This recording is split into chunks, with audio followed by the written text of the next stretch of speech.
안녕하세요. 새벽이에요.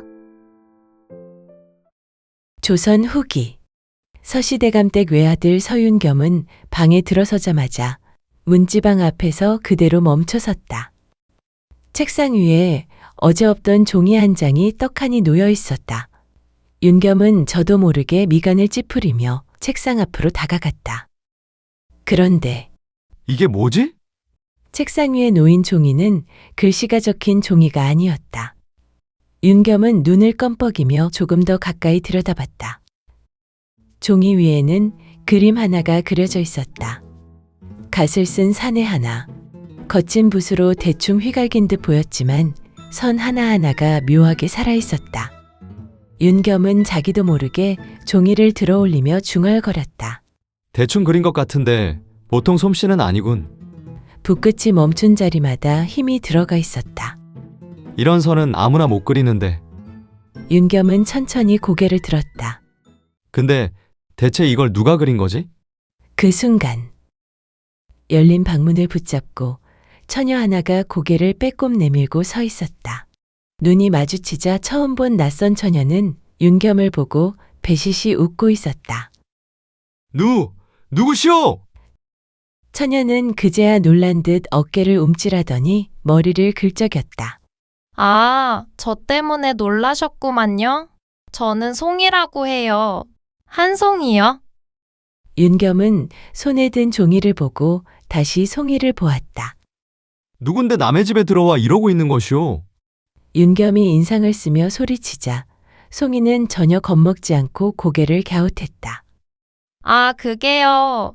저는 어제부터 이 집에서 종살이 하러 온 여종인데요. 뭐요?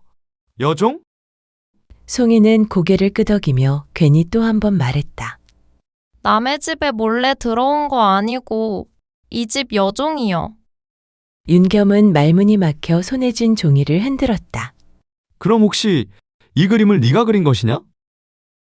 송이는 종이를 힐끗 보더니 아무렇지 않게 고개를 끄덕였다. 네, 아침에요. 도련님 방에서 나가시는 거 보고 그려봤구만요. 윤겸은 그림을 다시 한번 보더니 그럼 이게 나란 말이냐? 네, 도련님요. 여종이 허락도 없이 내 방에 들어와서 이걸 그렸다고? 송이는 잠시 생각하더니 해맑게 웃으며 말했다. 죄송해요. 책상 위에 붓이 가만히 있길래요. 그게 무슨 소리냐? 심심해 보여서 제가 놀아줬지요. 윤겸은 송이를 빤히 보다가 속으로 중얼거렸다. 아니, 붓이 심심해 보여서 놀아줬다니. 말투를 보아하니 좀 모자란 것 같은데. 그때 윤겸아, 부드러운 목소리와 함께 윤겸의 어머니 황씨 부인이 방 안으로 들어왔다. 황씨 부인은 방문 앞에 서 있는 송이를 보더니 미소를 지었다. 얘가 오늘부터 우리 집 일 도와줄 여종이다. 어머니! 앞으로 필요한 게 있으면 송이를 부르거라. 송이는 그 말에 눈이 반짝였다. 그리고는 윤겸을 향해 꾸벅 인사하며 말했다. 도련님을 가만히 보니 제가 그린 것보다 훨씬 인물이 반듯하시네요. 부르시면은 언제든지 올게요. 근데요, 밥 먹고 있을 때만은 부르지 마셔요. 그땐 제가요, 세상 소리가 하나도 안 들려요. 말이 끝나자마자 송이는 신이 난 얼굴로 부엌 쪽으로 달려갔다. 아니, 어머니. 윤겸이 뒤늦게 물었다. 갑자기 왜 여종을 들이셨습니까? 황씨 부인은 잠시 숨을 고른 뒤 말했다. 이모댁에서 일을 하던 안악이 갑자기 숨을 거뒀다지 뭐냐. 그 집에 딸 하나가 남았는데 오갈 데도 없고 좀 느린 아이라더구나. 황씨 부인은 윤겸을 바라보며 덧붙였다. 사정을 듣는데 딱해서 그냥 둘 수가 없더구나. 윤겸은 부엌 쪽으로 사라진 송이의 뒷모습을 말없이 바라봤다. 이 집에 대체 어떤 여종이 들어온 거지? 며칠 뒤 송이가 서씨댁에 들어온 뒤로 윤겸은 어딜 가든 늘 기척 하나를 달고 다녔다. 돌아서면 어김없이 배시시 웃는 송이가 서 있었다. 아니, 너는 왜 자꾸 날 따라오느냐? 네? 네 할 일은 날 따라다니는 게 아니라 집안일을 거두는 것이다. 송이는 잠시 고개를 갸웃하더니 아주 진지한 얼굴로 말했다. 마님께서 그러셨는데요. 뭐라 하셨느냐?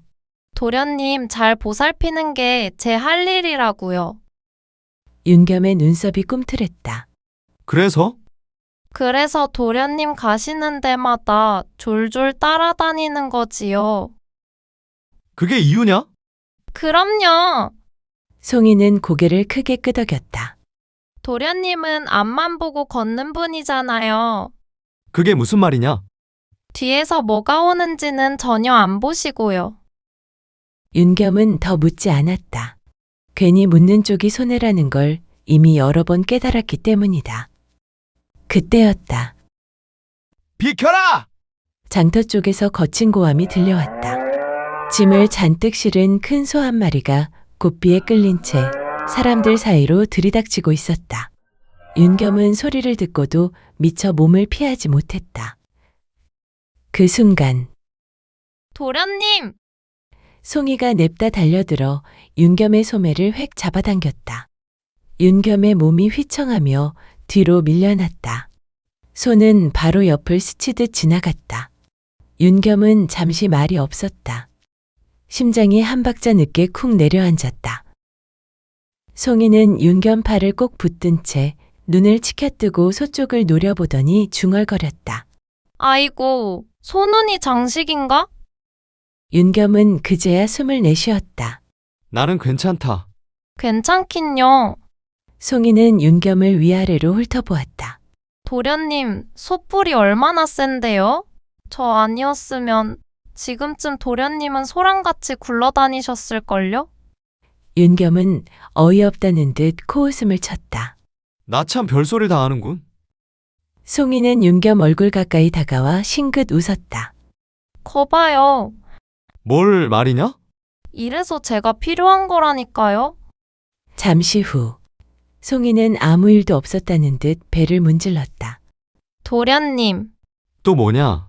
제가 오늘 도련님 목숨을 구해드렸잖아요. 윤겸의 걸음이 멈췄다. 그래서? 떡 하나만 사주시면 안 될까요? 떡? 네. 송이는 진지했다. 점심을 시원찮게 먹었더니 속에서 북이 울려요. 윤겸은 한참 송이를 내려다보다가 못 이긴 듯 말했다. 그럼 딱 하나다. 와! 장터 안으로 들어서자 송이의 눈이 번쩍 뜨였다. 사람도 물건도 냄새도 전부 신기한 얼굴이었다. 도련님, 저기요. 또 뭐냐? 저거요. 송이는 좌판 하나를 가리켰다. 인절미! 인절미요. 윤겸이 고개를 돌리기도 전에 송이는 이미 그 앞에서 팔딱팔딱 뛰고 있었다. 저거 진짜 맛있어요. 알았으니 제발 가만히 좀 서라. 결국 윤겸은 인절미 몇 조각을 사주었다. 송이는 양손에 쥐고 우걱우걱 먹기 시작했다. 천천히 좀 먹어라. 누가 빼앗기라도 하느냐? 그러다 목에 걸리겠다. 도망갈까 봐요. 뭐? 누가 도망을 간단 말이냐? 떡이요. 엉뚱한 송이의 대답에 윤겸은 한숨을 길게 내뱉고 고개를 절레절레 저었다. 그렇게 장터를 지나던 중 윤겸은 한자리에 발길을 멈췄다. 좌판 위에 분 몇 자루와 물에게는 색들이 나란히 놓여 있었다. 윤겸은 그냥 지나치려다 뒤에서 해맑게 따라오는 송이를 힐끗 보았다. 그리고 잠시 망설이다가 상인에게 말했다. 그림 그리기 좋은 붓 2자루 주시오. 네, 종이는요? 넉넉히. 그리고 색도 조금 주시오.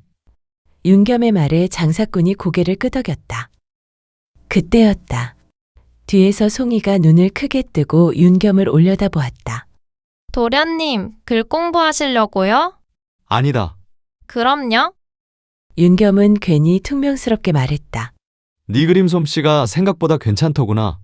송이는 눈을 깜빡였다. 제가요? 그래. 윤겸은 물건을 받아 송이 쪽으로 내밀었다. 그러니 이거 바꿔라. 송이는 붓과 종이를 보며 고개를 절레절레 흔들었다. 아이고, 도련님.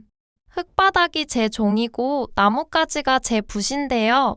이런 걸 다 사주시다니 괜히 돈 쓰신 거 아니에요?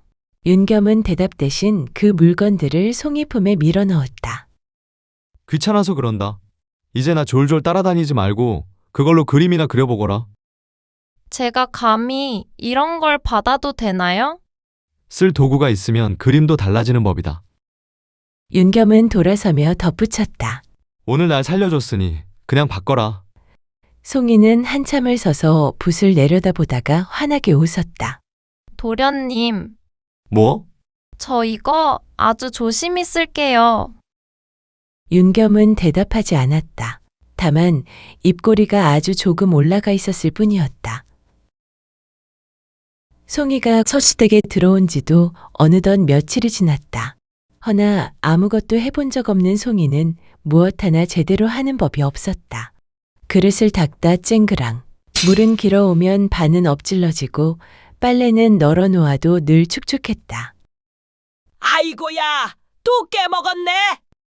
종살이 안 하기 허리에 손을 얹고 혀를 끌끌 찼다. 도대체 뭘 가르쳐도 손에 붙질 않네. 손에 붙질 않아. 송이는 깨진 그릇 조각을 쥔 채 눈만 몇 번 깜빡였다. 그게요, 죄송해요. 제가 뭐든 좀 늦게 배워서요. 늦기는 뭐가 늦어? 아이고야, 나원 참 가르치면 알아먹어야 할 것 아니냐. 마님은 또 어찌 이런 애를 데리고 오셨는지. 그때였다. 그만하시게. 마루 끝에서 황씨 부인이 내려왔다. 종살이 안악은 순간 입을 다물었다. 모르면 천천히 가르치면 될 일이지. 어찌 그리 다그치느냐? 황씨 부인은 송이를 바라보며 말했다. 송이야, 처음부터 잘하는 사람은 없다. 그릇이 깨지면 다시 닦는 법을 배우면 되는 거고, 물 넘치면 덜 기르면 되는 거다. 송이는 고개를 끄덕이며 진지하게 말했다. 다음엔 조금만 깨먹을게요. 그래, 황씨 부인은 참다 못해 웃음을 흘렸다. 어느 날 오후였다. 윤겸은 책을 끼고 방으로 들어가다 말고 마루에 서 있던 송이를 불렀다. 송이야. 송이는 금세 달려왔다. 예, 도련님. 나는 이제 글 공부를 할 터이니 해지기 전까지는 내 방에 들지 말고. 송이는 고개를 끄덕였다. 네, 그럼 저는 뭘 하면 될까요? 윤겸은 송이의 시선을 피하며 말했다. 괜히 서성이지 말고 내 방 앞에서 그림이나 그리고 있거라. 송이의 눈이 반짝였다. 정말요? 그래. 윤겸은 퉁명스럽게 덧붙였다. 대신 방해는 절대 하지 말고. 알겠느냐? 네, 도련님. 송이는 마루 끝에 자리를 잡았다. 윤겸이 사준 종이를 펴고 먹을 가라붓을 들었다. 그때 마당을 어슬렁거리던 집안의 누렁개 한 마리가 마루 아래에 풀썩 엎드렸다.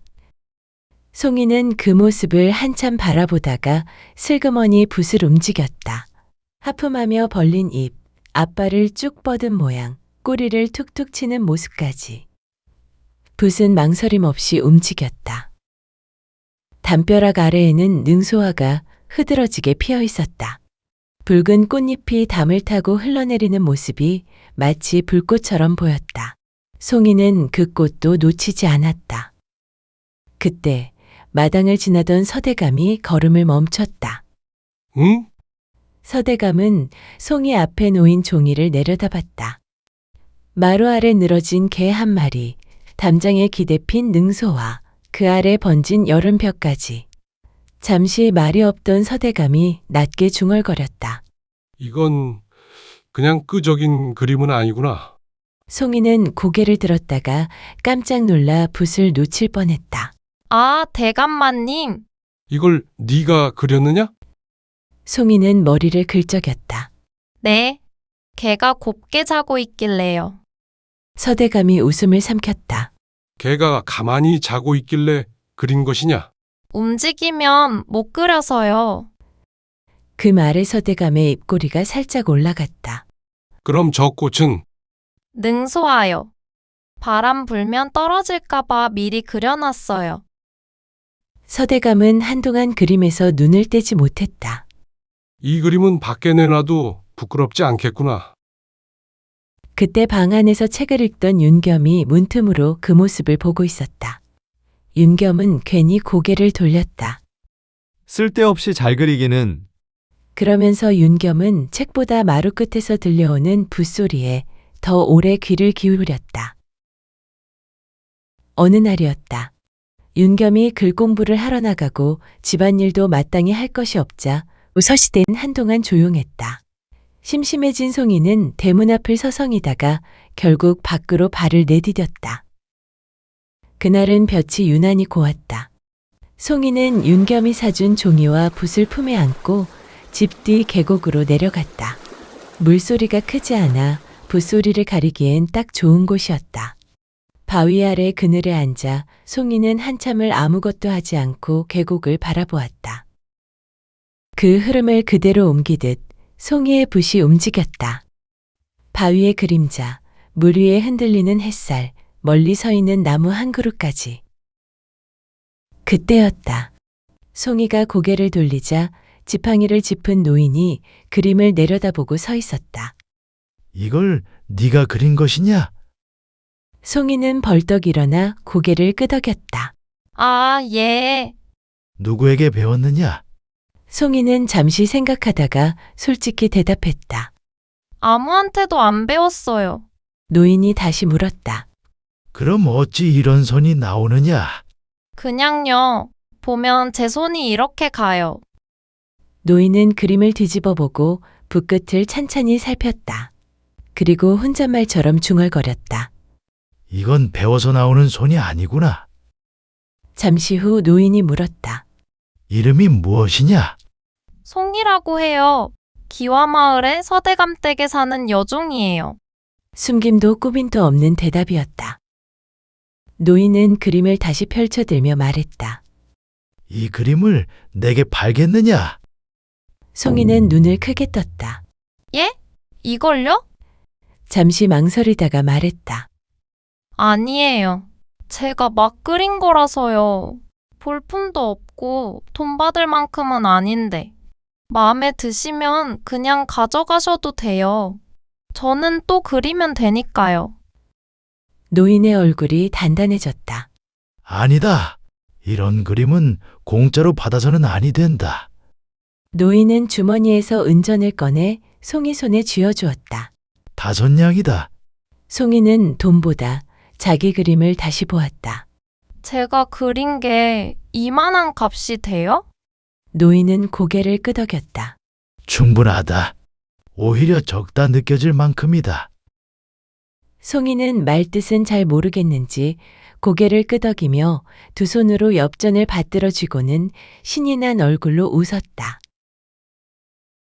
송이는 곧장 장터로 향했다. 자기 먹을 떡도 새 신도 사지 않았다. 생선 좌판 앞에서 한참을 망설이던 송이는 이내 살이 통통하게 오른 것 몇 마리를 골라들었다. 집으로 돌아와 마님 앞에 생선을 내밀었다. 마님, 이거요. 마님이 놀라 물었다. 이게 다 뭐냐? 제가 샀어요. 송이는 남은 엽전 3냥을 조심스레 내밀었다. 이것도 받으세요. 마님의 얼굴이 굳었다. 이런 큰 돈이 어디서 난 것이냐? 송이는 숨기지 않았다. 어떤 어르신이요? 제 그림을 사주셨어요. 5냥이나 주시고요. 마님께 감사해서요. 그냥 뭐든 해드리고 싶었어요. 마님은 한참 말이 없었다가 송이의 머리를 쓰다듬었다. 기특한 아이구나. 이 생선은 오늘 저녁상에 올리자. 너도 함께 먹고. 그리고 엽전을 다시 송이 손에 쥐어주었다. 이 돈은 네 것이다. 네 제주로 받은 것이니 내가 가질 수는 없지. 꼭 필요한 데 쓰거라. 송이는 말뜻을 다 알지는 못했지만 마님의 손길이 따뜻해 괜히 마음이 놓였다. 며칠 뒤 송이는 장터에서 붓을 넣을 작은 대나무통 하나를 샀다. 며칠을 품에 넣고 다니다가 결국 윤겸 앞에 내밀었다. 도련님, 윤겸이 고개를 들자 송이는 괜히 부통을 두 손으로 감싸쥐고 말했다. 붓이요. 맨날 책상에서 굴러 떨어지길래요. 잠깐 망설이다가 덧붙였다. 바닥에 떨어지면 붓끝이 아플 것 같아서요. 윤겸은 아무 말 없이 부통을 내려다봤다. 괜히 시선을 피하며 받아들었다. 붓이 아프긴 뭐가 아프냐? 이런 것까지 신경 쓰지 않아도 된다. 말은 그렇게 했지만 붓을 넣는 손길은 이상하리만큼 조심스러웠다. 송이는 그걸 보고 괜히 안도한 얼굴로 웃었다. 그날 이후 윤겸의 책상 위에는 늘 그 부통이 놓여 있었다. 그날이 있고 얼마 지난 뒤 일이었다. 대문 밖에서 인기척이 나더니 마당으로 낯선 사람들이 들어섰다. 앞장선 이는 다름 아닌 계곡에서 송이를 보았던 그 노인이었다. 대문에서 웅성거리는 소리에 서대감과 마님이 마루에서 내려왔고 윤겸도 뒤따라 마당으로 나왔다. 노인은 허리를 곧게 세우고 먼저 입을 열었다. 나는 예전에 도화서에서 붓을 잡았던 사람이요. 이 댁에 송이라 하는 여종이 있다 들었소만. 짧은 말이었으나 마당의 공기가 미묘하게 달라졌다. 그때 부엌에서 물동이를 내려놓고 나오던 송이가 노인을 보자 눈을 동그랗게 떴다. 어르신이 여긴 어쩐 일이세요? 노인은 송이를 보고 잠시 미소를 지었다. 그래, 널 찾으러 이리 왔단다. 저를요? 제가 뭘 잘못했나요?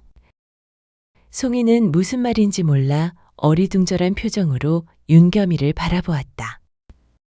노인은 잠시 말을 멈췄다가 낮고 분명한 목소리로 말했다. 나는 평생을 붓 하나로 살아온 사람이요. 마당에 있던 사람들의 시선이 자연스레 노인에게로 모였다. 예전에 도화서에서 그림을 맡아 그렸고 지금은 물러나 있으나 그림 보는 눈만은 아직 놓지 않았소. 노인은 송이를 가리켰다. 우연히 이 아이의 그림을 보게 되었소. 허나 한눈에 알겠더이다. 이 아이의 손은 남에게 배워서 만들어지는 손이 아닙니다. 형태를 흉내내는데 그치는 손이 아니라 숨결과 기운을 그대로 옮기는 손이지요. 마당에 있던 사람들의 시선이 자연스레 송이에게로 모였다. 윤겸이 한 걸음 앞으로 나섰다. 그래서 송이를 어찌하겠다는 말씀이십니까? 노인은 고개를 끄덕이며 대답했다. 도화서로 데려가고 싶소. 마당이 술렁였다. 노인은 서둘러 말을 이었다. 내 거처에서 붓을 잡는 법부터 다시 가르치고 안료를 다루는 법, 그림을 보는 법을 익힌 뒤 잠시 말을 고르고는 또렷하게 말했다. 도화서에 정식으로 연을대어 견습으로 드리고 싶소. 서대감이 낮게 물었다. 그 아이는 여종이요. 윤겸의 얼굴이 굳었다. 송이는 우리 집 여종입니다. 그림을 좀 그린다 하여 함부로 거처를 옮길 수는 없지요. 이 집에서 지내는데 아무 탈도 없습니다. 노인은 잠시도 망설이지 않았다. 압니다. 허나 재능은 신분을 가리지 않습니다. 이 손을 여종의 손으로만 두기엔 너무 아깝소. 그때 마님이 조용히 입을 열었다. 윤겸아, 윤겸이 돌아보자 마님은 송이를 보고 있었다. 송이가 그만한 손을 가졌다면 이 집 마루 끝에만 두는 것이 과연 옳은 일이겠느냐? 윤겸의 목소리가 높아졌다. 어머님! 마님은 흔들리지 않았다. 여종이라 해서 재능까지 묶어둘 수는 없지 않느냐? 그 말에 송이가 그제야 상황을 알아챈 듯 두 손을 꼭 움켜쥐었다. 싫어요. 모두의 시선이 송이에게 쏠렸다. 저 여기 있을래요. 마님도 계시고 도련님도 계시고 말끝이 조금 떨렸지만 고개는 숙이지 않았다. 저는 여기가 좋아요. 윤겸은 그 말을 듣고도 아무 말도 하지 못했다. 노인은 송이를 한참 바라보다가 부드럽게 말했다. 아가야, 강요할 생각은 없다. 그리고 천천히 덧붙였다. 다만 네 손이 어디까지 갈 수 있는지 한 번쯤은 네 스스로도 알아야 하지 않겠느냐? 누군가는 보내야 했고, 누군가는 붙잡고 싶었으며 송이는 그 사이에 서 있었다. 그때 노인이 먼저 고개를 숙였다. 천천히 생각해 보시오. 급히 답을 주실 일은 아니오. 허나 마음이 움직이거든 언제든 나를 찾아오시게. 도화서에서 최덕이라 이름을 대면 될 것이오. 노인은 그렇게 말하고 조용히 마당을 나섰다. 그날 밤 서대감과 마님, 윤겸, 그리고 송이는 안채에 마주 앉았다. 서대감이 먼저 입을 열었다. 아까 그 노인의 말은 가볍게 들을 이야기는 아니었다. 마님이 부드럽게 말을 이었다. 송이야, 너는 아직 어리고 여종으로 살기엔 그림 실력이 너무 아깝구나. 송이는 고개를 들지 못한 채 말했다. 저는요, 그림 말고는 할 줄 아는 게 없어요. 윤겸이 낮게 말했다. 그림이면 충분하다. 마님이 윤겸을 한번 보고 다시 송이를 바라봤다. 널 알아본 분이 계시니 그 길로 가는 것도 복이다. 송이가 울먹이며 입을 열었다. 저 여기 있으면 안 될까요? 마님이 놀라 되물었다. 송이야, 송이는 두 손을 앞에서 꼭 쥐고 눈을 붉힌 채 고개를 들지 못하고 말했다.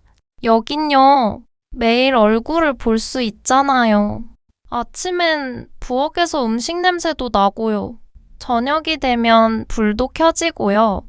숨을 한 번 삼킨 뒤 더 작은 목소리로 말했다. 저는요, 이 집이 처음으로 집 같았어요.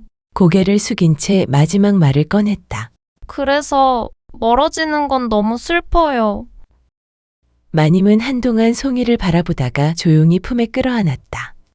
그래. 네 마음이 그러하다면 그리 하거라.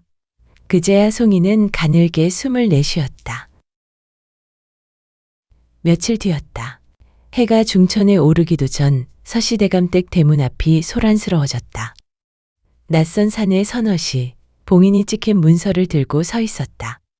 이곳이 서대감댁이 맞소이까? 서대감은 불길한 예감을 애써 누르며 문서를 받아들었다. 빛이 바랜 종이, 낯익은 이름. 선대 어른께서 생전에 연을 대고 맡으신 돈이요. 기한이 차 거두러 왔습니다. 서대감의 얼굴이 굳었다. 그게 무슨 말이오? 선친께선 그런 빚을 남기지 않으셨소. 사내는 담담하게 말했다. 그때는 빚이 아니었지요. 허나 주인이 갚지 못하고 나서 이제는 이댁 몫이 되었소. 문서 아래 적힌 액수는 서대감이 감당할 수 있는 것이 아니었다. 이럴 리가 없소. 이런 일은 들은 바가 없소.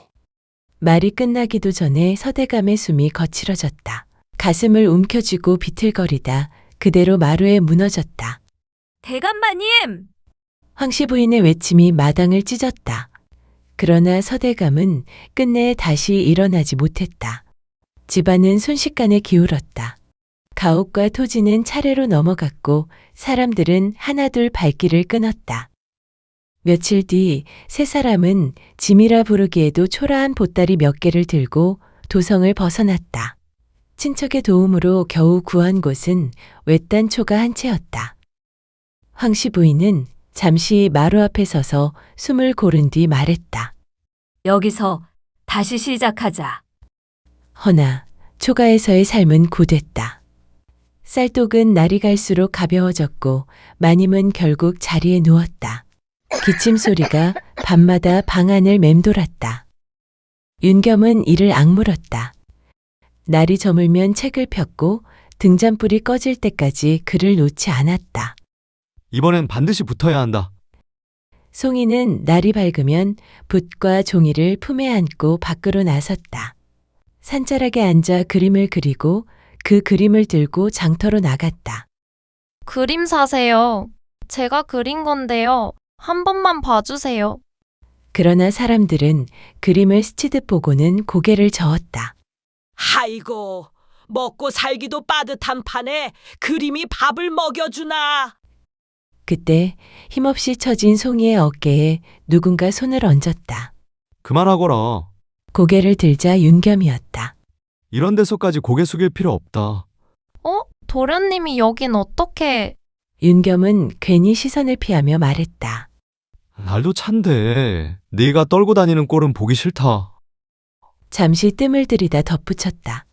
네가 좋아하는 떡이나 사줄 테니 따라오너라. 송이는 그제야 웃었다. 도련님 정말요? 그럼 인절미요. 윤겸은 툴툴대듯 말했다. 나 참, 또 인절미냐? 그러면서도 이미 떡 좌판 쪽으로 발을 옮기고 있었다. 해가 기울 무렵 윤겸과 송이는 빈손으로 초가에 돌아왔다. 손끝은 얼어붙었고 붓은 품 안에서 차가워져 있었다. 그 모습을 본 마님이 힘겹게 몸을 일으켜 송이의 손을 꼭 잡았다. 꽁꽁 언 손이었다. 송이야, 이제 장터엔 그만 나가거라. 마님은 송이의 손을 비비며 덧붙였다. 이 손 좀 봐. 이런 날에 밖에 서 있었으니 손이 얼음장일 수밖에 없지. 그러나 그날 밤 송이는 쉽게 잠들지 못했다. 그리고 문득 계곡에서 만났던 노인의 얼굴이 떠올랐다. 이런 손은 썩히면 안 된다. 마음이 움직이는 날이 오거든 나를 찾아오너라. 송이는 이불 속에서 두 손을 꼭 쥐었다. 그분이 계신 곳에 가면 내 그림으로 돈을 벌 수 있을지도 몰라. 그 생각이 떠오르자 가슴이 쿵 내려앉았다. 송이는 다음날 새벽 아무도 깨우지 않은 채 붓과 종이를 다시 챙겼다. 이번에는 장터가 아닌 그 노인을 찾아 조용히 떠났다. 도성에 들어서자 사람들이 바삐 오갔다. 송이는 지나가는 사람을 붙잡고 물었다. 저기요, 그림 그리는 데가 있다 해서요. 도와서 말하는 거냐? 예. 허나 한양은 차가웠다. 도와서 문 앞에서 송이는 몇 번이나 쫓겨났다. 여긴 아무나 드나드는 데가 아니다. 송이는 물러서지 않았다. 저 그림만 그리게 해주세요. 최덕이라는 어르신이 여기로 오라고 하셨어요. 결국 그 노인을 다시 만났다. 왔구나. 노인은 웃었다. 언젠가 올 줄 알았다. 그날부터였다. 송이는 처음부터 배웠다. 붓을 쥐는 법부터 먹을 가는 법, 종이를 고르는 법까지. 송이는 하루 종일 옛 그림을 베껴 그리고 밤이 되면 손이 떨릴 때까지 선을 그었다. 손이 아프면 멈추거라. 허나 아프지 않으면 아직 덜 그린 거다. 몇 달이 지나자 붓끝이 달라졌다. 선이 흔들리지 않았고 산수는 숨을 쉬었으며 사람의 얼굴에는 기운이 담겼다. 노인은 마침내 고개를 끄덕였다. 그는 연주를 써 송이를 도와서의 견습으로 들였다. 여종 하나가 그림을 기가 막히게 그린다더라. 소문은 조용히 그러나 빠르게 퍼졌다. 양반가에서 하나둘 그림을 청해왔다. 집 안에 걸 산수 하나만. 조상 초상 옆에 둘 그림이 필요하네. 송이의 손에 은전이 쌓이기 시작했다. 그날 밤 송이는 돈을 품에 안고 윤겸이 있는 초가로 향했다. 외딴 초가에 다다르자 마님의 기침 소리가 낮게 새어나왔다. 송이는 문을 밀고 들어가 마님 곁에 조용히 앉았다. 마님. 황씨 부인은 힘겹게 눈을 떴다. 송이야. 그때였다. 방문이 벌컥 열리며 윤겸의 목소리가 터져나왔다. 한송이, 너 대체 어디 있었느냐? 말도 없이 떠나면 어쩌자는 게냐? 내가 얼마나 찾아다녔는데. 송이는 깜짝 놀라 고개를 숙였다. 죄송해요, 도련님. 그게 도화서로 찾아갔어요. 전에 배웠던 그 어르신이요. 오라 하셨던 말씀이 자꾸 생각이 나서요. 말을 마치고 송이는 품에서 은전을 꺼내 조심스레 마님의 손에 쥐어주었다. 이거 쓰세요.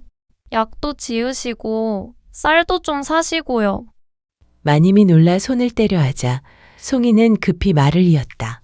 그림 팔아서 받은 거예요. 제가 그린 거요. 잠시 방 안에 아무 말도 흐르지 않았다. 마님은 떨리는 손으로 송이의 손을 꼭 붙잡았다. 이렇게까지 하지 않아도 되는데. 송이는 고개를 저었다. 마님이 계셔서요. 제가 여기까지 왔어요. 그제야 윤겸의 시선이 흔들렸다. 그럼 또 가는 거냐? 송이는 작게 고개를 끄덕였다. 금방 다시 들를게요. 윤겸은 더 묻지 않았다. 그저 고개를 숙인 채 아무 말 없이 서 있었다. 송이는 그 모습을 한 번 더 눈에 담고서야 조용히 등을 돌렸다. 윤겸의 초가를 다녀온 뒤 며칠이 흘렀다. 도화서에 들어온 산수 한 폭이 여느 그림들 사이에 아무 이름 없이 걸렸다. 화원의 이름도 도장도 없었다. 다만 물길은 살아있었고 바람은 종이 위에서 머물다 흘렀다. 어느 날 그 그림이 어람에 올랐다. 임금은 한 폭 앞에서 발걸음을 멈췄다. 이 그림은 어느 화원의 손이냐? 곁에 있던 승지가 조심스레 고했다. 전하, 아직 이름을 올리지 않은 그림이옵니다. 임금은 한동안 아무 말도 하지 않았다. 산 하나를 넘는 물의 결, 그 아래 희미하게 남은 길 자국. 임금이 낮게 말했다. 이 산수엔 사람의 마음이 있구나. 잠시 후 다시 입을 열었다. 그림자를 알아보라. 그리고 마침내 송이가 불려왔다. 여종의 손에서 나온 그림이 다시 궁으로 들었다. 이 산수를 네가 그렸단 말이냐? 송이는 고개를 깊이 숙였다. 예, 전하. 임금은 다시 한번 그림을 바라보았다. 그리고 천천히 고개를 끄덕였다. 이 손은 궁의 붓을 맡겨도 되겠다. 그날로 송이는 도화서에서 그림을 맡아 그리게 되었다. 비록 말은 서툴렀으나 그 손 하나만큼은 그 누구도 부정하지 못했다. 어느 날이었다. 도화서 마당이 아침부터 술렁거렸다. 과거에 급제한 인물이 인사를 드리러 들렀다는 말이 돌았다. 도화서 한켠, 송이는 말없이 앉아 먹을 갈고 있었다. 그때 송이야, 너무 오래 듣지 못한 목소리였다. 송이는 손을 멈췄다. 먹 간던 소리가 뚝 끊겼다. 고개를 들자 마당 한가운데 사내 하나가 서 있었다. 깨끗한 도포 차림, 허리는 곧고 눈빛은 한결 단단해진 얼굴. 윤겸이었다. 도련님, 윤겸은 송이 앞에 서서 괜히 헛기침을 한번 하고 말했다. 낙방만 하다 이제야 붙었네. 그리고 덧붙였다. 나 이번 과거에 붙었다. 정말요? 송이는 해맑게 웃었다. 윤겸은 잠시 망설이다가 다시 입을 열었다. 네 그림이 임금께 닿았다더라. 송이는 그제야 고개를 숙였다. 저는요, 그냥 그렸을 뿐인데요. 윤겸은 고개를 저었다. 그래서 더 대단한 거다. 이젠 네가 나보다 훨씬 먼 데까지 갔구나. 윤겸의 말에 송이는 고개를 저었다. 다 마님이랑 도련님 덕이지요. 조심스럽게 덧붙였다. 찾아와 주셔서 참 좋아요. 윤겸은 잠시 송이를 바라보다가 품에서 낡고 다른 대나무 부통을 꺼냈다. 이거 기억하느냐? 송이의 눈이 커졌다. 그건 제가 드린 부통인데요. 윤겸은 괜히 헛기침을 했다. 이놈 덕에 겨우 벼슬길에 오른 듯해서 말이다. 괜히 부적처럼 들고 다녔지. 송이는 머리를 긁적이며 배시시 웃었다. 그러곤 손에 쥔 붓을 살짝 흔들었다. 저도요. 도련님이 사주신 이 붓 때문에 여기까지 온 것 같아요. 잠시 둘은 서로를 바라보다가 같은 순간에 웃었다. 햇살 아래 낡은 붓통과 헌붓이 잠시 같은 높이에 머물렀다. 각자 다른 길 위였지만 서로의 시작은 여전히 같은 자리에 있었다.